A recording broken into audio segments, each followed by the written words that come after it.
Listo.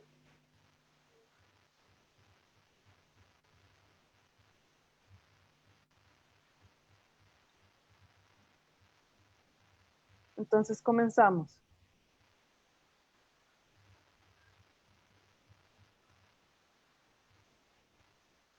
Muy buenas tardes. Estamos en esta tercera mesa de la jornada del día de hoy del octavo congreso, el coloquio, perdón, de filosofía latinoamericana. Vamos a comenzar las ponencias de esta mesa que darán inicio con la presentación de Santos Diamantino desde Bolivia, con la temática de posibilidades de una filosofía andina en la región del Ande boliviano. A continuación tendremos la presentación de Cristóbal León Campos desde Yucatán, México, con la temática acercamiento al pensamiento latinoamericano de Roberto Pendáñez Retamar. Seguidamente contaremos con la presentación de Martín Alfonso Polanco desde el Perú, con la temática de heterogeneidad de la periferia sobre cómo se constituyen las múltiples racionalidades en el espacio fronterizo limeño y cómo se manifiestan. Recordamos a todos los participantes que cada ponencia tendrá una duración de 15 minutos, tras lo cual, concluidas las ponencias, las presentaciones de todos los participantes, tendremos un espacio para preguntas. Recordamos asimismo que es importante que una vez iniciada la presentación de uno de los ponentes, todos mantengamos en silencio los micrófonos para no tener ninguna interrupción. Entonces, podemos ya comenzar. Comenzamos con Santos Diamantino, quien nació en el cantón Huancané de la provincia de Tuyungas del departamento de La Paz, Bolivia. Se formó a nivel profesional en la Universidad Mayor de San Andrés, cursando 2 carreras, filosofía y antropología. Tiene una maestría en educación centrada su atención en la interculturalidad y plurilingüe. Es docente universitario de la Universidad Pública de El Alto en las carreras de Historia y Sociología, además de docente en la Universidad Mayor de San Andrés en la carrera de Filosofía. Ha escrito varios artículos con temáticas relacionadas a la filosofía política y a la educación. En su haber están los textos publicados por la editorial Filos Antropos, El fundamento ético y utilitarismo y El catarismo histórico. Ahora Santos nos hará la presentación de la ponencia Posibilidades de una filosofía andina en la región del Ande boliviano. Por favor, Santos, puedes dar inicio. Muy buenas tardes.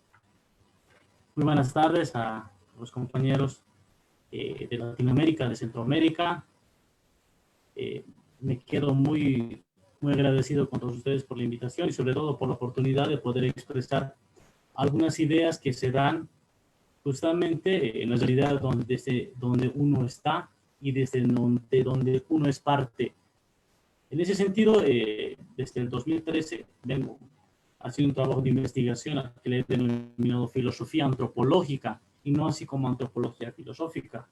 Y uno de los temas que salió a relucir en el trabajo de campo justamente es el tema que tiene que ver con la filosofía andina, con esa posibilidad de la que en los círculos intelectuales se vienen hablando, ¿no? En ese sentido, me gustaría compartir alguna imagen. Mientras yo voy hablando, las personas que nos ven por este medio, me gustaría que las puedan ver ellos, ¿no? No sé si me podrían habilitar para poder compartir y que dice que...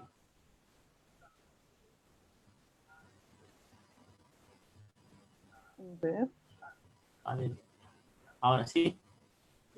Ya, aquí tengo. Perfecto. Bueno, justamente estas diapositivas son para que me vayan siguiendo en la lectura y en la explicación que voy a hacer justamente de este tema, que es justamente uno de los tipos de texto que trabajamos,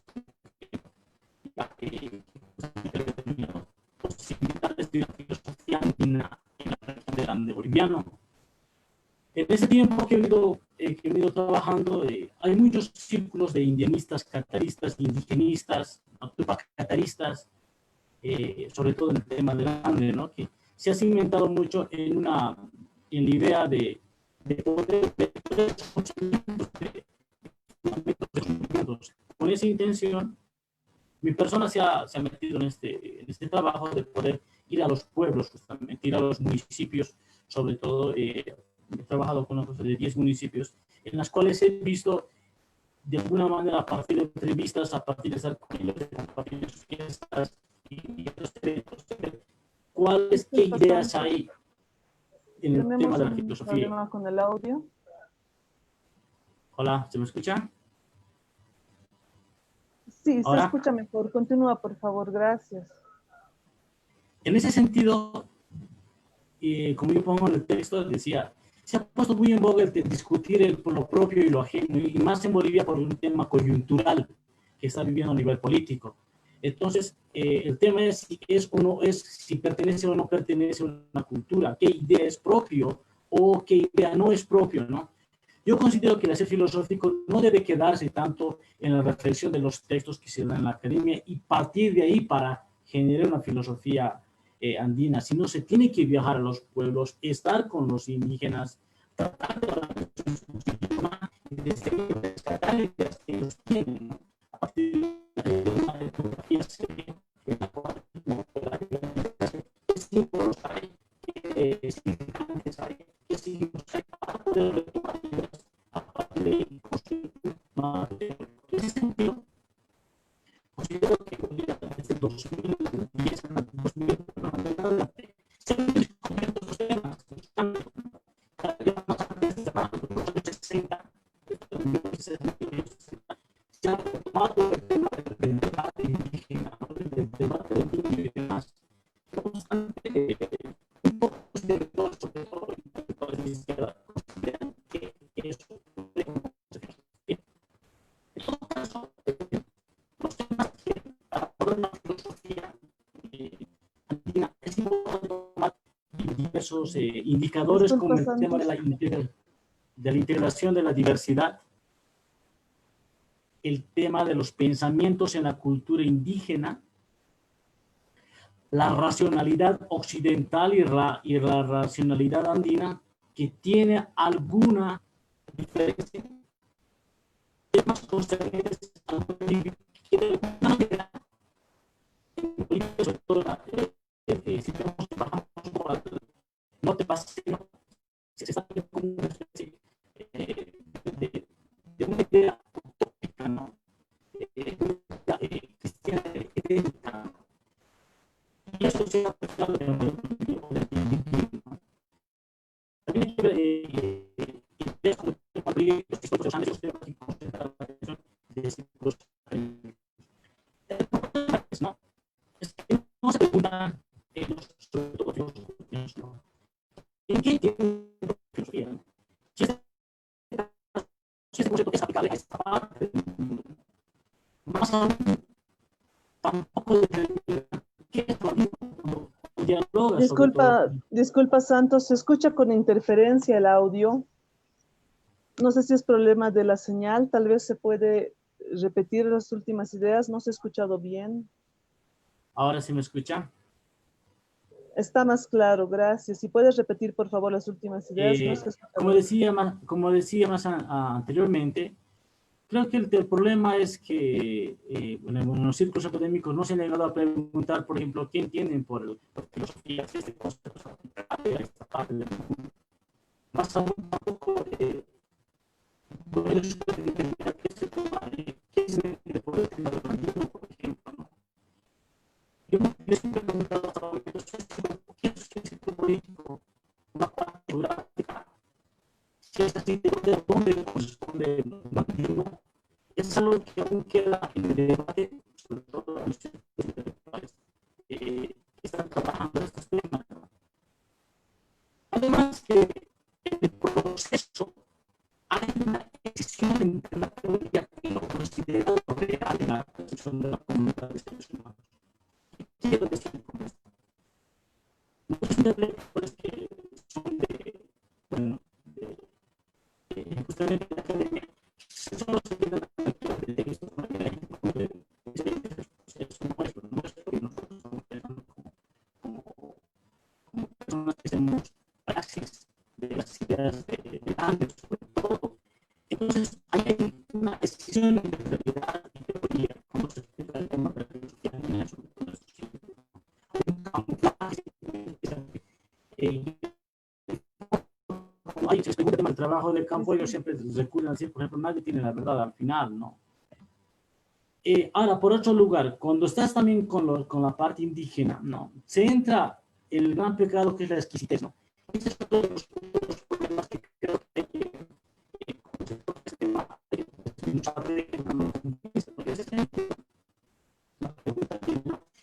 ¿quién puede ser filosofía andina, no? Si ellos no pueden hacer porque solo se dedican al tema de textos, o si pueden aquellas personas que viven en el campo hacer filosofía andina. Entonces, ahí hay temas políticos, temas identitarios, ya. Entonces, el tema de qué es y qué no es filosofía es un tema que en Bolivia aún se está discutiendo y aún no se tiene muy clara esta idea. Aún no se simplemente propone que esto quede en la práctica de los textos. Estos son los problemas que a simple vista están presentes y sin discutirse de manera seria y argumentativa. Quiero hacer algunas puntualizaciones sobre esto, ¿no? Pues yo creo que la filosofía es una actividad humana que no centra su fundamento en la exquisitez cultural. Filosofar desde mi punto de vista, y eso también quisiera decir a los que me siguen, es más que un instrumento metodológico en este caso, ¿no? El objetivo de la filosofía es preguntarte, en lugar del ser humano en esta tierra. Disculpa, nuevamente tenemos problemas con el micrófono. ¿Será la señal tal vez? Se escucha entrecortado, lastimosamente. Ahora, ¿se me escuchan? Está mucho mejor. A ver, esperemos que no se vuelva a cortar. Ya, con ese corte vamos a ir siguiendo y por favor, ahí por eso yo había puesto también algunos textos que vayan siguiendo. Sí. Para que aún nos quedan 5 minutos de tiempo. Bueno, como les decía, a partir de ahí, considero también importante que si pensamos en esta lógica, por ejemplo, de que se puede dar todo, nos da la posibilidad de afirmar, por ejemplo, la existencia de una filosofía. Esto es importante identificar elementos que ayuden a conocer el carácter de los pueblos, el estilo, su estética, la diversidad de sus actividades para hablar de una filosofía X o hablar de una filosofía andina. Sobre todo en una parte de la mente.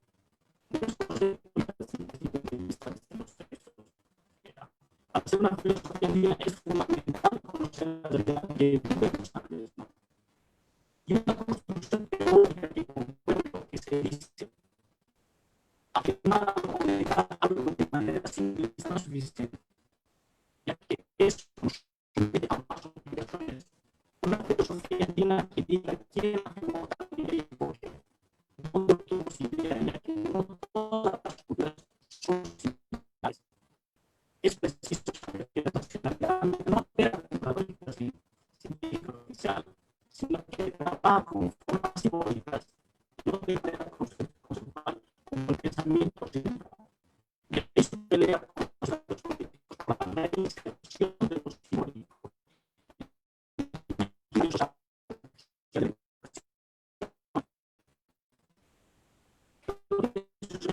Es un punto que tiene la construcción de la filosofía antropológica. Fundamental es que la primera no se puede definir la filosofía desde un centro urbano, porque es como pensar desde afuera y mirar con ojos de afuera hacia adentro. Eso es lo que al mismo tiempo que es más complicado determinar qué acciones pertenecen a la cultura del pueblo y qué no pertenecen. Ha hibridado todo logrando un mareo conceptual, una pelea sin fin de lo propio y lo ajeno. El hombre para el andino no es un ser aislado, sino es colectividad. Uno de los conceptos ya para entrar en tema justamente es el tema de la comunidad o de la comunidad, que son conceptos que trabaja justamente las personas en el campo, ¿no? No se quieren paradigmas colectivos de la persona, viven pragmáticamente. Tienen la relación con la naturaleza de forma recíproca. Aquí hay algo que quisiera antes de cerrar por el tiempo. Se habla de una cosmobiogénesis, ¿no? Se habla de un cosmobiótico. ¿ya? Es importante el ser humano, el reino vegetal y el reino animal, ¿no? Y hay un respeto justamente horizontal de eso, ¿no? Y por eso hay un ser ritual, ¿no? En la filosofía andina hay nociones que no se pueden pasar por alto como la complementariedad. El tema del chachahuari, más allá de buscar una figura política, es un elemento esencial de la cultura animal, sobre todo en esta, ¿no? No se puede pasar por alto como ese tema, ¿no? El cual se traduce en la superación de la incomodidad o lo incompleto. Por eso la dualidad varón y mujer, o chachahuari en este caso, ¿no? Si estos elementos que son mínimos no entendemos desde el ser del que vive en el campo, se habrá dicho y escrito mucho, pero se habrá dicho poco. En ese sentido, considero, ya para cerrar mi intervención, que para hacer filosofía es preciso que el filósofo no se quede solamente los que se dan y ya se han trabajado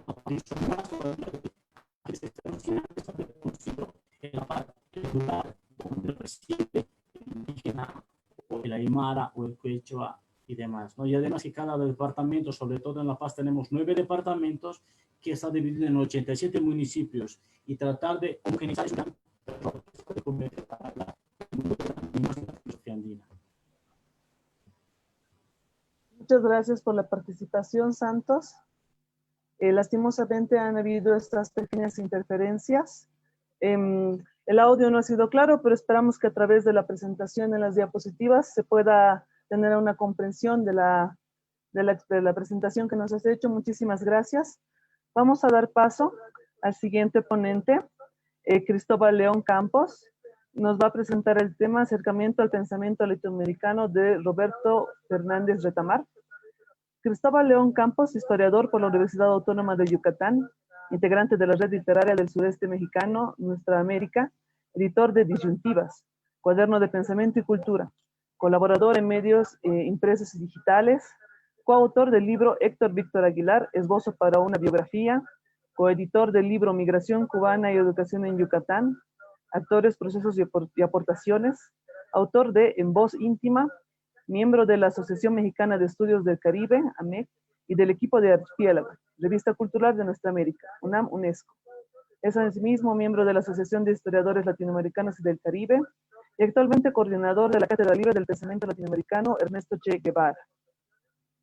Damos pues entonces la bienvenida a Cristóbal León Campos, y lo invitamos a comenzar con la presentación Acercamiento al Pensamiento Latinoamericano de Roberto Fernández Retamar.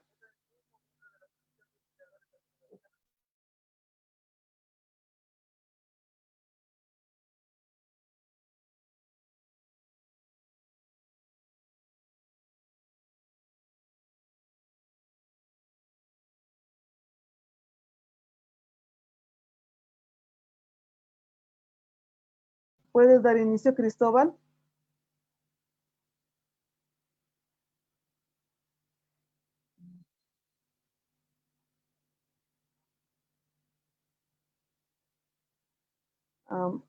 Invitamos a Cristóbal, por favor, a dar inicio con su presentación.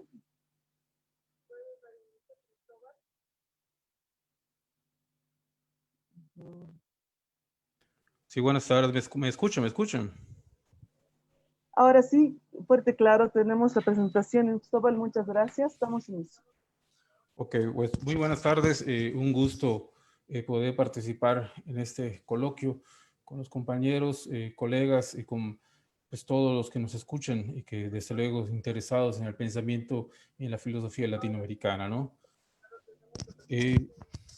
Yo voy a comentar, a leer unas páginas de un trabajo que he venido pues realizando acerca de un autor que, bueno, ya ha mencionado la moderadora, que es Roberto Fernández Retamar, un cubano poeta, ensayista, que, bueno, muy vinculado a la cultura, al desarrollo cultural de Cuba a partir del triunfo revolucionario de 1959, ¿no? Voy a leer algunas hojitas para no, pues para tratar de sintetizar algunas de las ideas que quiero presentar sobre él, ¿no? Y comienzo la lectura, ¿no? Nosotros, los sobrevivientes, ¿a quiénes debemos la sobrevida? ¿Quién se murió por mí en Ergástula? ¿Quién recibió la bala mía, la para mí en su corazón? Así evocan las primeras líneas del poema El Otro, escrito por Roberto Fernández Retamar y firmado el 1 de enero de 1959, día en que se declaró triunfante la Revolución cubana. El verso expresa el duelo por quienes en sacrificio a la patria no podrán a partir de entonces conocer y disfrutar las profundas transformaciones sociales que tendrán lugar en la isla caribeña. Es un acontecimiento a un pueblo que sonó eh, con un mejor presente y entregó todo para consumarlo. Es en sí un canto a la libertad reconocida en el asiento de un autobús donde como luminoso destello llegaron las letras en el trazo amable sin perder la memoria por el otro o los otros. Ese mismo poema, escrito tras un instante súbito, como afirmara el autor, significó también la apertura de toda una nueva tradición literaria y cultural que sumaría en compromiso y vocación a la conciencia y el sentimiento de nuestros pueblos latinoamericanos. La poesía abrió una ventana a lo humano, a lo cotidiano y profano, pero de igual forma, y justamente como parte de ese componente humano, la poesía alzó la voz para nombrar aquello que se callaba y tanto urgía. La poesía volvió a entrelazar temas como revolución, amor y utopía. La poética de Retamar, que ya antes de la revolución había dado muestras de su maestría, viene a encontrar en su compromiso y su renovación incluso espiritual del pueblo cubano en el sentido de la esperanza y las ilusiones de un porvenir mejor, el camino para generar y alcanzar la definitoria luz que habrá de marcar el derrotero andado, nombrando lo innombrable en las tradiciones anteriores y sacando de la sombra a aquellos que por mucho tiempo permanecieron al margen. El poema, otro de él, Felices los Normales, escrito en 1963, es otro ejemplo de cómo a partir de las referencias íntimas, personales, familiares y cotidianas, Retamar da lugar a los aún marginados en los linderos de la historia, a quienes anduvieron los senderos sin reparo, esperando el llamado justo de la nueva era para ser reconocidos. Así lo concebía Retamar. El canto a la vida, con sus versos, puso a la esperanza en la ruta de la poesía, reconociendo a quienes dan sentido al mundo, aquellos seres que partiendo de los esquemas sistémicos dan paso a otros mundos con sus actos,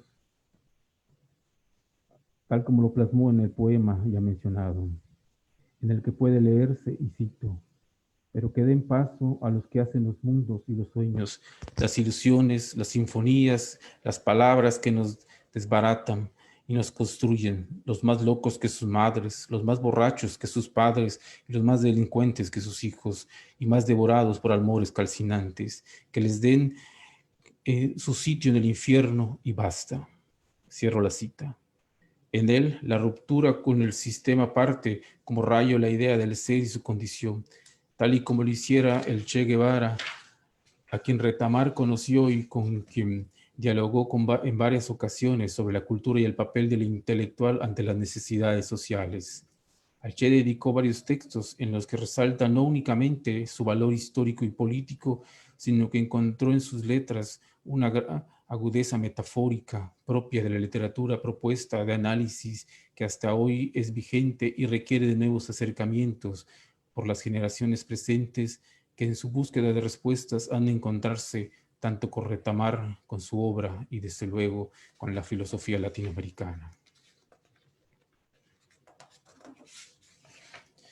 El 22 de septiembre de 1959, apenas unos meses después del triunfo revolucionario, en el periódico Revolución, Retamar publicó una reflexión que creo que viene a toda luz e importancia tanto a quienes estamos reunidos en este coloquio como a quienes en general nos interesa la filosofía latinoamericana. La reflexión se titula así: ¿va a enseñarse la historia de la América nuestra? Y cierra el título. En ella reflexiona Retamar. Si admitimos que nuestra patria mayor y necesaria, la patria en ella mencionada, cuya unidad depende en su última instancia nuestra salvación como pueblo, nuestra sobrevivencia como conglomerado humano, es nuestra América, ¿cómo es que nos enseñan en nuestras escuelas elementales de nuestra América, esa historia patria mayor. Y cierro. El planteamiento de Retamar no respondía únicamente a las transformaciones pedagógicas que en el seno de la revolución se presentaban. De manera general, él sabía que para la emancipación definitiva era y es necesario el replanteamiento del sistema educativo y cultural de todas nuestras naciones. ¿Cuándo hablaremos de la historia de nuestra América en las aulas escolares de todo el continente? Esta pregunta pareciera en parte seguir esperando respuesta, pues si bien Cuba y otras naciones como la Venezuela bolivariana han conformado el replanteamiento de nuestra historia y su utilidad para las identidades locales y regionales, pero también como elemento aglutinador en la tan necesaria unidad e integración latinoamericana, y reconociendo que en la coyuntura histórica diversos proyectos emancipatorios a lo largo de nuestra historia han asumido esa tarea como vital, es de reconocerse que en el terreno de la educación, la memoria, la identidad y la cultura como un todo sigue faltando mucho por andar para revertir los años de tanto colonialismo interno y externo que aún oprime a nuestros pueblos. La enseñanza de la historia en los países capitalistas latinoamericanos sigue teniendo un currículo colonizado. La ausencia de esa esencia es vigente. La permanencia de los resabios coloniales en la enseñanza se refiere en la mira puesta en Occidente como eje del saber. El proceso descolonizador requiere de la producción de saberes propios. No se trata de negar lo universal, como bien dijera y explicara Leopoldo Sea cuando hablara de la filosofía latinoamericana, sino se trata eh, de hacerlo universal y los saberes originarios, una conjunción, un conjunto de nuevos saberes. Se requiere tomar las ideas y expresar las nuestras, ni calco ni copia, como dijera José Carlos Mariátegui. La filosofía es creación propia de nuestra América, es su ser el alma enunciada con palabras. Leopoldo Sea, de quien escribiera Retamar y a cuya cruzada se sumó sin duda con su obra intelectual, trabajó durante décadas para integrar un conjunto de reflexiones que dieron forma a lo que hoy reconocemos como filosofía latinoamericana en términos académicos. Sus esfuerzos se encaminaron a la articulación de los saberes, las ideas y los proyectos de unidad, integración, identidad e historia que expresan la cultura y la cotidianidad en los países latinoamericanos. Sea, como reconociera Retamar, es impulsor de la lucha por el reconocimiento de nuestra filosofía como una corriente más de la filosofía universal.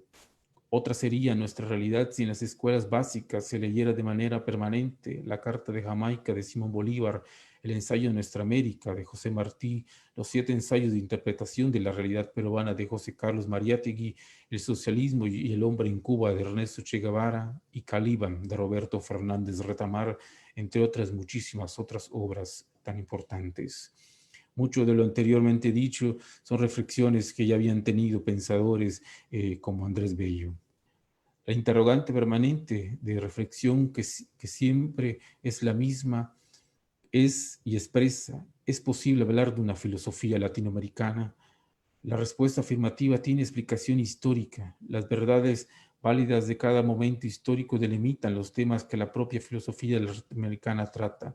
La reflexión sobre nuestra condición como humanos responde a la negación utópica de los conquistadores.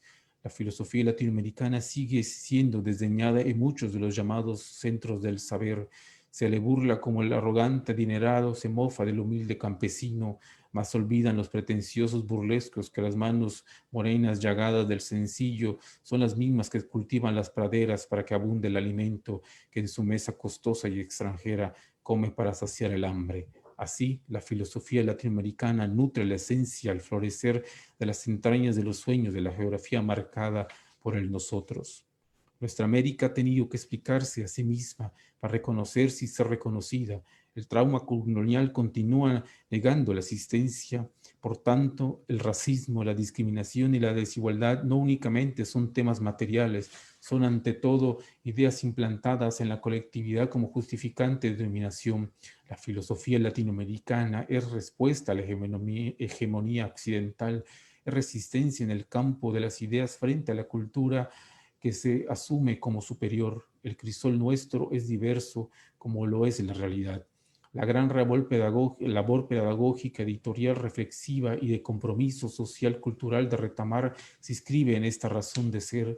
Su esencia, la búsqueda de nuestra esencia como reconocimiento y también como transformación.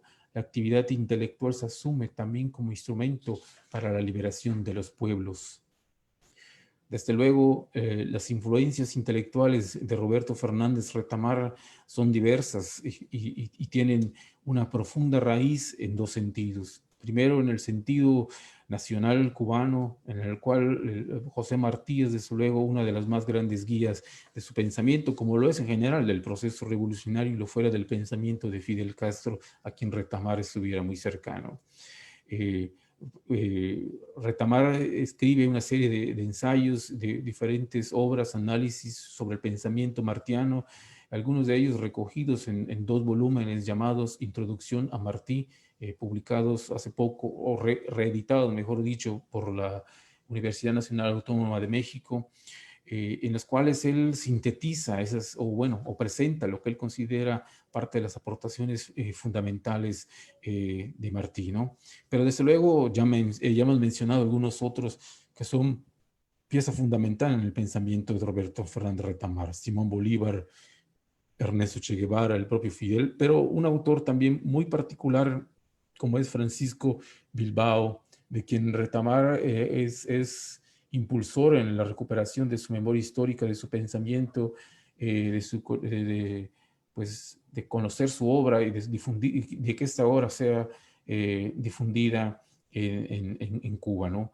Retamar, como se sabe, fue director de la Casa de las Américas, creo yo, una de las instituciones culturales más importantes en América Latina, sobre todo pensando en esos momentos coyunturales de la Revolución Cubana, en las cuales durante la Guerra Fría, pues no solamente tan polarizada la situación política, pero desde luego jugando la cultura, el conocimiento, la parte filosófica e intelectual, papeles fundamentales. Y ahí estaba, desde luego, Roberto Fernández Retamar. Desde luego, autores como Frank Fanon son otras de las grandes influencias y con los que dialoga Roberto Fernández Retamar a lo largo de su obra. Tiene diferentes ensayos dedicados a estos pensadores en los cuales, pues, bueno, él presenta diferentes interpretaciones, ¿no?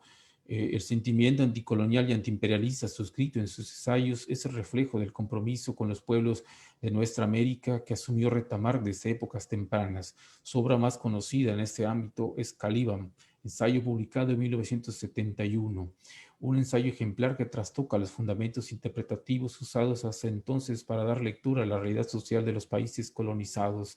Caliban es un llamado a una nueva mirada, poniendo los puntos de partida en la realidad concreta de Latinoamérica, cuestionando el colonialismo cultural imperante y llamando a la definición de los intelectuales. La hora de nuestra América había llegado.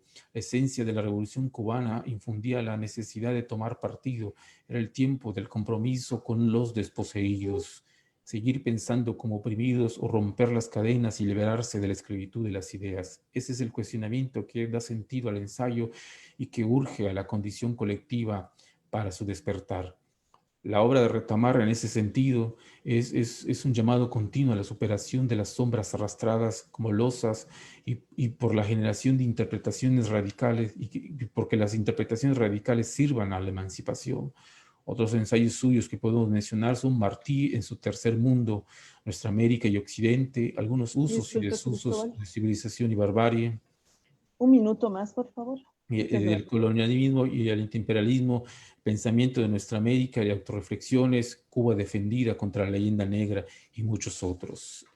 En suma, creo yo que la obra de Retamar es, como ya hemos dicho, una obra comprometida, un pensamiento que transforma o que contribuye a iniciar un camino de transformación que creo yo que en términos históricos no hay que olvidar eso, la ruptura que significa la Revolución Cubana, no solo en términos geográficos de la isla, sino en términos geográficos de toda nuestra región, de toda nuestra América, como la llamara Martí, es fundamental. Su influencia en los movimientos sociales, en los movimientos políticos, en los movimientos revolucionarios, pero desde luego también en el pensamiento va a ser fundamental Y una de esas aristas es precisamente esta recuperación, esta búsqueda y reconocimiento de esa necesidad del fortalecimiento de la filosofía latinoamericana, que como ya hemos mencionado es negada hasta el día de hoy y que estamos celebrando este coloquio por diferentes academias, ¿no? En México sucede todavía mucho, ¿no? Incluso en las mismas instituciones donde existen institutos o departamentos de filosofía latinoamericana, ¿no? Bueno, la importancia de retomar creo que está ahí, en ese rescate, en ese análisis, pero no solo en el sentido de rescatar como un editor, como un propagador, como un pedagogo, sino también como un intelectual, un pensador que se compromete, que reflexiona, que pone a juicio esas propias ideas, a esos propios autores, los lleva a la luz del tiempo que vive, a la interpretación que él hace, y creo que ahí está la riqueza justamente de ese pensamiento. Y eso es justamente lo que hace la existencia de la filosofía latinoamericana, ¿no? Como ya decíamos, no se trata de la negación de lo universal, sino al contrario, se trata en ese reconocimiento de lo universal, insertar lo propio, lo autóctono, la generación de pensamiento a partir de nuestras circunstancias, como dijera Leopoldo Sea, de nuestras circunstancias, de nuestra realidad concreta, y bueno, poder de esa forma no solamente generar pensamiento, porque ya hemos dicho, tanto Leopoldo Sea como Retamar consideran a la filosofía como un ejercicio de compromiso, ¿no? Y desde luego en este caso de compromiso con las necesidades sociales, hacia la emancipación, ¿no? Me parece que en términos generales, y bueno, tratando de resumir, creo que eso es importante. Y bueno, y desde luego invitarles, ¿no?, a acercarse a la obra de Retamar, a buscarla. Está en internet, están disponibles muchos de sus ensayos. Caliban lo está, hay algunos libros. Claxo ha editado un libro que se llama Todo Caliban, que reúne varios de sus ensayos. Hay otras antologías de él, tanto poéticas como desde luego ensayísticas, donde podemos seguir acercándonos a este pensador y bueno, poder profundizar mucho más, ¿no? Creo que por el tiempo lo dejaría hasta aquí. Muchísimas gracias.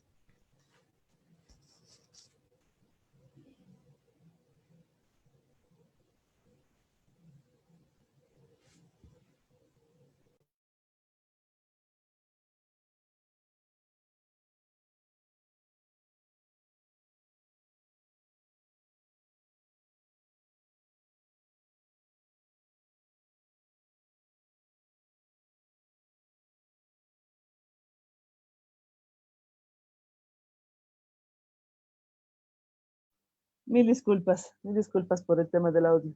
Agradecemos a Cristóbal Colón por su presentación.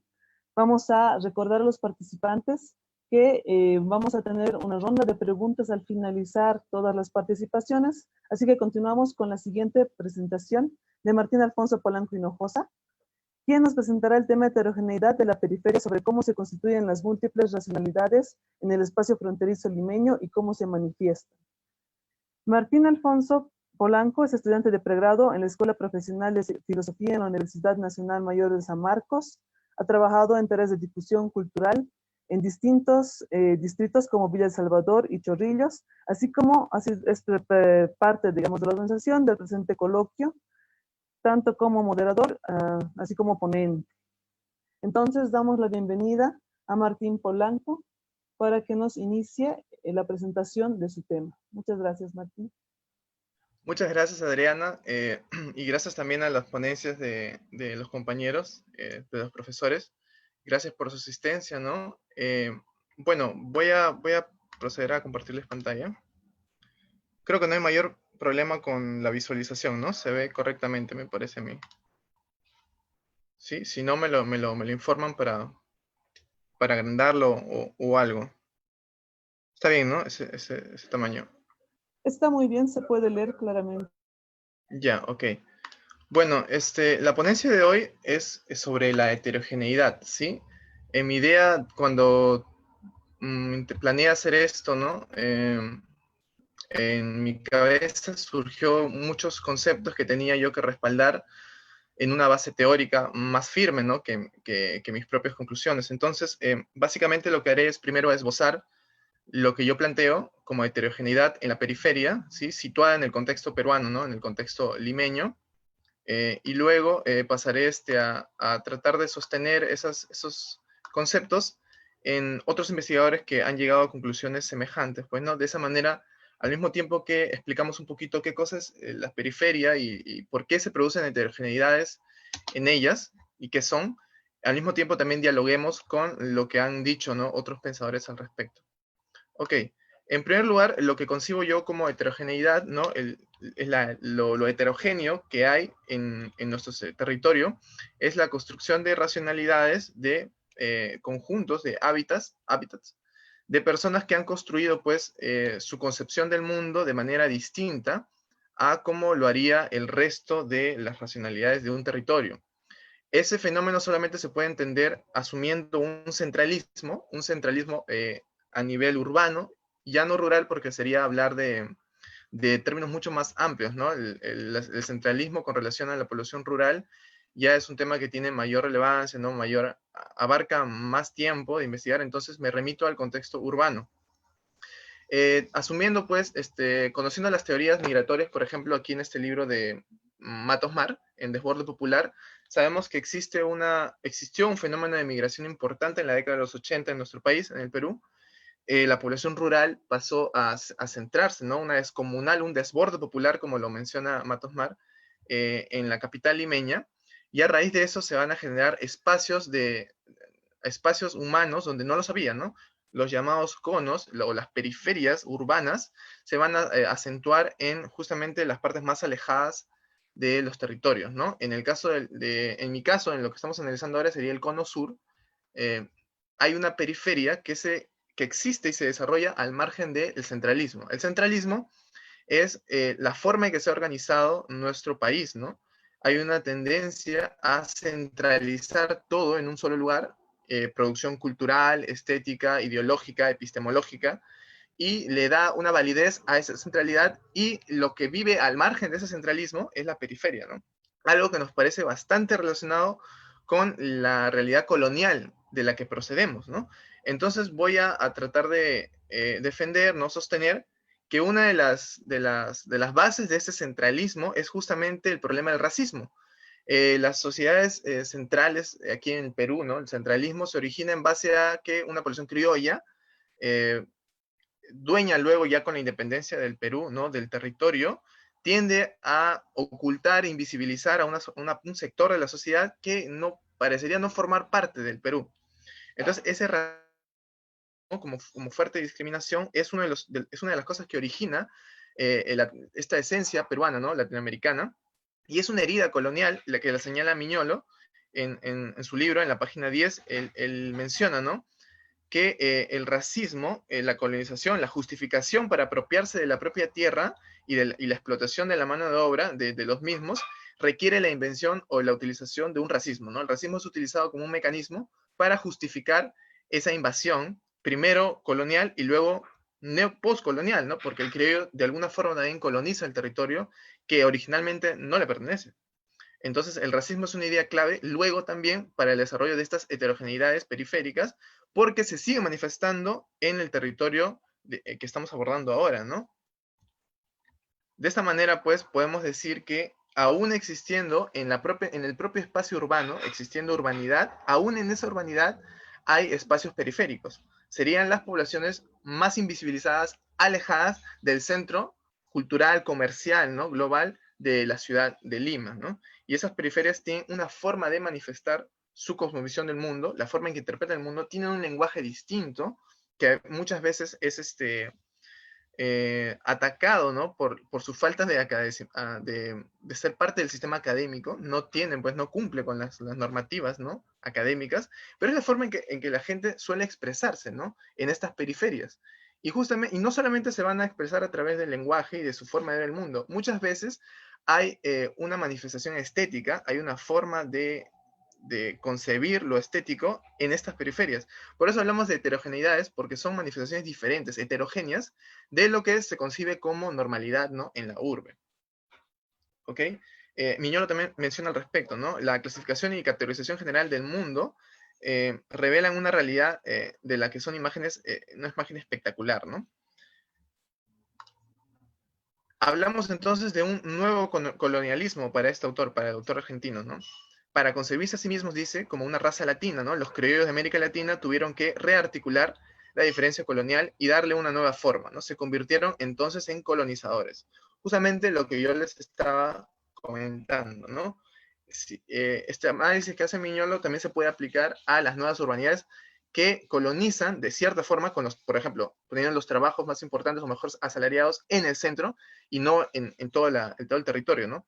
Entonces, de esta manera se va haciendo nuevas colonizaciones en lugar de transformarlas o de superarlas, ¿no? De independizarnos realmente, de liberarnos de ese yugo, verdaderamente. Sobre ese aspecto, Néstor García Canclini, un investigador bastante relevante al respecto, tiene muchas interpretaciones. Aquí va una de Francisco Ortiz. Francisco Ortiz nos menciona que el autor, ¿no?, nos habla de que la posmodernidad en América Latina va a implicar que nuestra cultura se reconozca como una cultura híbrida. Una cultura híbrida donde van a existir diferentes culturas étnicas, pero las nuevas tecnologías que acompañarán a estas culturas no siempre van a ir de la mano. Es ahí donde nace el problema de la modernidad, ¿sí?, y la heterogeneidad, o sea, la periferia. ¿Van de la mano realmente? O sea, ¿ha existido en verdad en el Perú y en el territorio latinoamericano un avance en la modernidad? ¿Somos modernos? ¿O es que en realidad no hemos nunca conciliado nuestro mundo tradicional, ¿no?, con la modernidad que se nos ha impuesto, ¿no? Al respecto podría mencionarse el trabajo del profesor Alberto Valdivia. Unos días antes, ¿no?, de terminar los ajustes de esta exposición, tuve la oportunidad de escucharlo al respecto de ese tema y rescato algunas ideas que él me proporcionó, ¿no? Bueno, que proporcionó en la clase, ¿no? Habla, por ejemplo, el profesor Alberto Valdivia, en el trabajo de Miñolo, de modernidades subalternas. ¿Sí? Las modernidades subalternas, ¿no?, son estas modernidades que en realidad son periféricas, ¿no?, que están al yugo de una modernidad más central, que en el caso que analizamos no solamente es la Lima central, sino que es una Lima central influenciada directamente por tendencias centrales, centroeuropeas, ¿no?, que al final terminan ejerciendo un nuevo colonialismo en las periferias, que quieren desarrollar como respuesta a ese yugo sus propias manifestaciones racionales, ¿no? Entonces, hay ahí una visión de opresión hacia estas formas diferentes de ver el mundo. Justamente Francisco Ortiz lo sigue mencionando, ¿no? Ingresando es preciso tamizar, dice, a todos los países que conforman América Latina, porque no todos han ingresado a la modernidad de la misma manera, ni con los mismos niveles de desarrollo. Incluso en el interior de las naciones, la modernidad se ha distribuido en forma desigual en los diversos sectores, ¿no? Hay países que no han ingresado, pues, a la modernidad de la misma manera que otros, entonces no se puede hablar de una homogeneidad en ellos, ¿no? Ni mucho menos en sus propios espacios considerados también homogéneos o urbanos, ¿no? Entonces, la idea de hibridación para Francisco Ortiz y para Canclini va a ser importante para entender la diferenciación de estas manifestaciones racionales. Justamente ya tocando al autor directamente en su libro Culturas Híbridas, primero nos da una Disculpa, ayuda con Martín, el tema... un minuto más, Martín. Ok, Muchas gracias. ok, Adrián. Con el tema de la estética, ¿no? Recordándonos que justamente hay un factor, ¿no?, en un duelo entre la estética académica y la que se manifiesta en estas heterogeneidades, ¿no? Canclini tiene un amplio estudio sobre estas cuestiones y nuestro connacional Cornejo Polar justamente analiza esa obra de Canclini, ¿no? Él comentando el tema del mestizaje y la idea de transculturación, justamente menciona aquí, ¿no? Advierto de otro lado que la teoría de la hibridez de García Canclini, que a veces es afeada o tomada con un tanto de reproche, rescata ese elemento histórico, ¿no?, de sociedad latinoamericana, y para Cornejo Polar es importante, y para la ponencia que acabamos de mencionar me parece que también es relevante, ¿no? Entender que en la propia periferia se dan heterogeneidades que marcan diferentes formas de ver el mundo en tanto una misma urbanidad, y no hay una homogeneidad en un mismo territorio, ¿no? Gracias por su atención. Muchísimas gracias, Martín, por tu participación.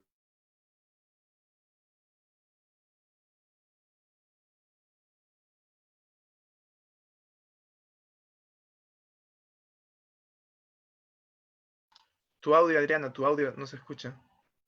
Mil disculpas, ahora sí. Agradecemos nuevamente, Martín, por tu participación. Invitamos a todos los participantes de la sala de Zoom a realizar preguntas levantando la mano.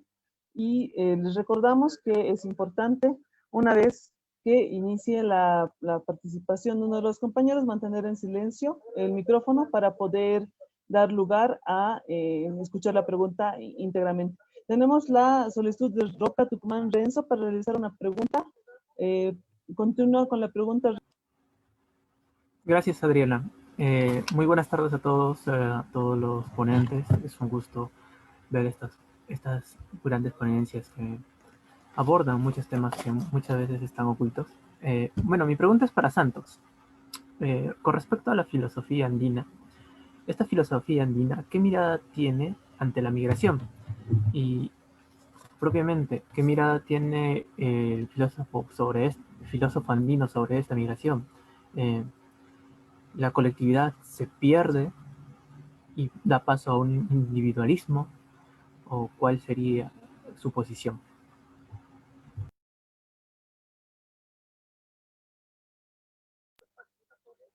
Invitamos a Santos a dar respuesta. Esa sería la pregunta. Muchas gracias, Renzo. ¿Se me escucha? Invitamos a Hola. Santos. Hola. Se escucha claramente. Continúa, Santos. Hola, hola. ¿Cómo estás? Mira, nosotros estábamos viendo el tema de justamente nosotros con el equipo que tenemos acá, que somos unos 10 personas las que hacemos tipo de investigación y trabajo de campo. Y vimos el tema de la migración y pudimos constatar sobre todo en niños que están de 7 a 11 años, que hay una ruptura, ¿no? Con el tema campo y ciudad, ¿no? O mejor dicho, o área rural, área urbana. Y muchas ideas que se enraizan justamente en los campos hacen que en el área urbana puedan muchas veces o ser olvidada o bien ser la misma, llegar a congeniarse en una hibridez, ¿no? Y a veces hay un mareo conceptual que los niños tienen. En el caso de los jóvenes, la figura de alguna manera cambia porque ellos tratan de alguna manera ubicarse en espacios geográficos, tratan de adecuarse al espacio y eso muchas veces hace que se mantengan ideas que son del campo, ¿no? Y nosotros vemos en Chacarita, por ejemplo, un sector netamente minero, investigando solamente el tema de cómo entienden la deidad de una piedra, ¿no? Ellos, por ejemplo, ellos veneran por ejemplo, el tema simbolizan fuertemente el tema de una piedra, ¿no? Y cuando ellos estaban en la escuela, estaban de otras cosas, ¿no? Y esos jóvenes cuando migraban a la universidad nos hablaban de estos espacios sin olvidar de dónde daban un tinte político, ¿no?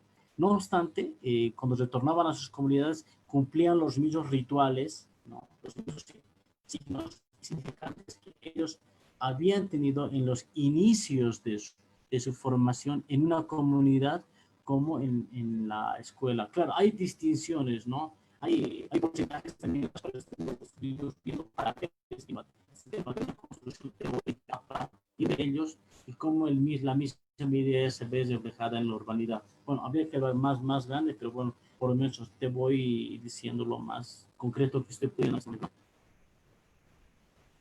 Muchas gracias por la respuesta, Santos. Si algún otro participante quisiera hacer alguna pregunta o tal vez algún comentario.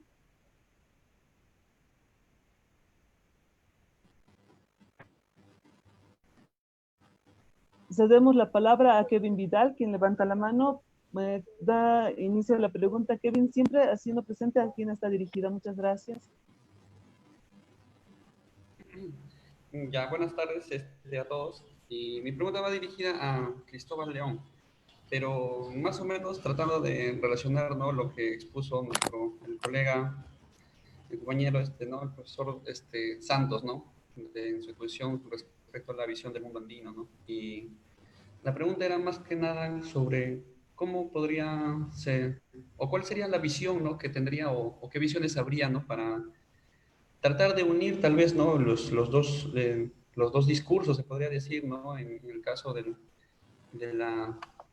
trabajo, ¿no?, y la poesía, ¿no?, de Fernández de Roberto, ¿no? Roberto Fernández Retamar, la cosmovisión que él tiene, ¿no? Y en especial la cosmovisión que tiene el mundo o la posición que adoptó, ¿no? La isla de Cuba, o como dijo también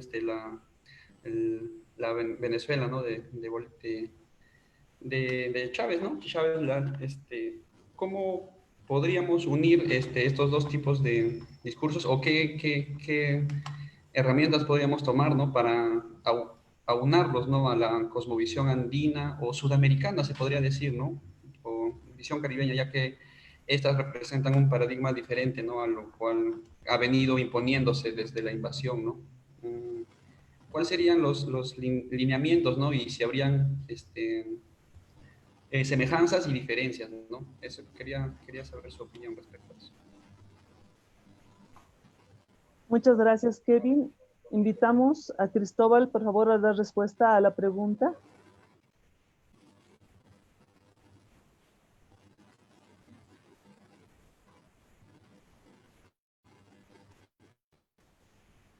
Cristóbal, por favor, invitamos a dar respuesta a la pregunta formulada por Kevin Vidal.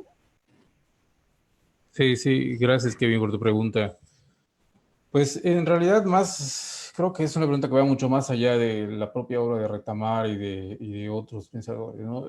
Hay actualmente, si bien hay obras que podríamos llamar clásicas en dos sentidos de la filosofía latinoamericana, como por ejemplo Leopoldo Sea en su caracterización académica que hace, que es toda su gran aportación, cuando menciona a la Carta de Jamaica, al ensayo de Nuestra América y algunas de las obras que mencioné, bueno, que ustedes conocen bien, de Mariátegui, Andrés Bello, Fernández Bilbao y muchísimos otros, ¿no? Que están del siglo XIX, principios del XX, ¿no?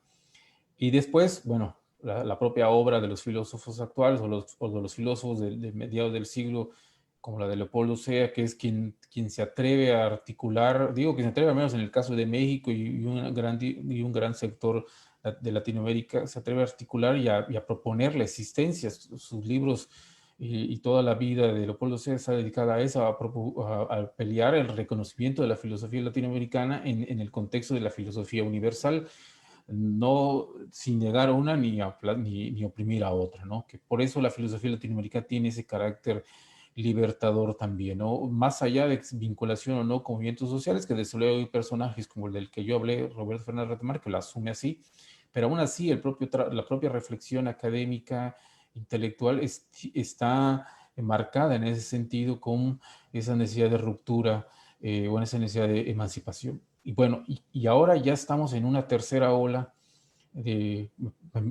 podría decir así en términos históricos, atreviéndome, no es que ya es posible, seguramente ya hay historiadores del pensamiento o filósofos que ya lo han ido detallando, en la cual la pregunta o la inquietud que tú tienes comienza a ser resuelta, ¿no? Por un lado, hay reclamos incluso a la propia obra de Leopoldo Sea por ciertas ausencias del pensamiento autóctono, ahora en otro sentido, de los pueblos originarios de toda nuestra América, no solo de Mesoamérica, la parte que nos toca a nosotros, o de la parte andina que les toca a ustedes, sino de todos los pueblos originarios, ¿no? Esa necesidad de reconocer también esas filosofías como parte de la filosofía latinoamericana, y eso me lleva a la necesidad de pluralizar. No podemos hablar de filosofía latinoamericana, sino tenemos que hablar de filosofías latinoamericanas, ¿no? El propio movimiento feminista ha hecho ese reclamo a autoras que incluyen, bueno, que hablan no solamente de las ausencias en términos de la presencia de la mujer, tanto en términos como mujeres filósofas, pensadoras, en la necesidad de su reconocimiento o inclusión, como también del reconocimiento de la ausencia de la reflexión en muchos sentidos de la particularidad que vive la mujer, como en su caso lo hiciera Mariátegui con el llamado problema indígena, ¿no? En ese famoso capítulo de sus 7 ensayos.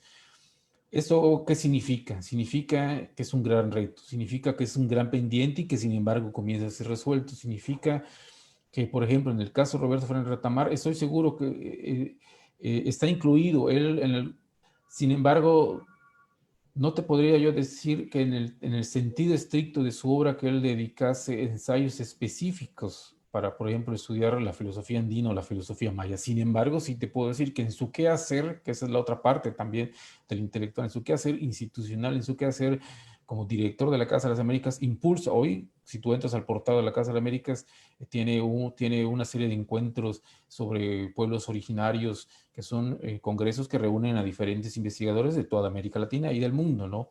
Es decir, quizás sus ensayos en el sentido específico de dedicar reflexiones particulares a lo que tú me preguntas, pues a lo mejor o yo no las he leído o no podría decir que sean tan específicas, siendo redundante, ¿no?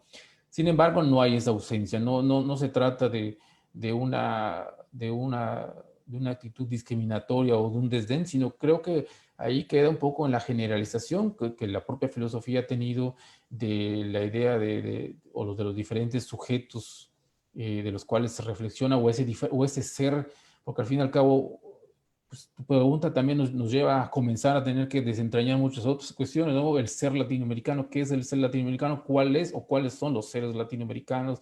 ¿Cómo se componen, se conforman, se identifican ya en términos sociológicos, antropológicos, filosóficos, históricos, ¿no?